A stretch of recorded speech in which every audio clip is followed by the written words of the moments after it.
ఎంత అడ్డగోలుగా డబ్బులు ఖర్చు పెట్టేశారు, దోచేశారంటే పంచాయతీరాజ్ లెక్కలు చూస్తూ ఉంటే గుండె చెరువైపోతాం.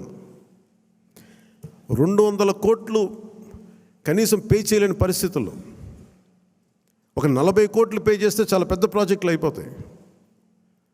ఒకవైపు ఏమో ఋషికొండ లాంటి ప్యాలెస్కేమో 600 కోట్లు ఖర్చు పెడతారు.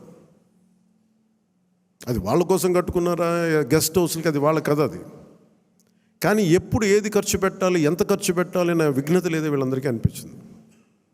మన క్యాంప్ ఆఫీస్కి తీసుకెళ్ళి మీరు బడ్జెట్ ఇచ్చి మీరు ఎంతైనా ఖర్చు పెట్టుకోండి, మీ క్యాంప్ ఆఫీస్ రెడీ చేసుకోండి అంటే నేను రూపాయి ఖర్చు పెట్టడం నాకు ఇష్టం లేదు అదనంగా ప్రభుత్వ ఖజానాకి.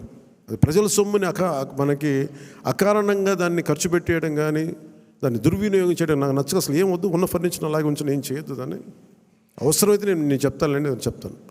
మోస్ట్ ఆఫ్ ద టైం వీళ్ళు నా ఫర్నిచర్ పట్టుకెళ్ళాను. ఉన్న ఫర్నిచర్ సరిపోతే పర్లేదు. రోడ్ల మీద కూర్చొని వచ్చాం, మనం వీధుల్లో కూర్చొని పోరాటాలు చేసాం.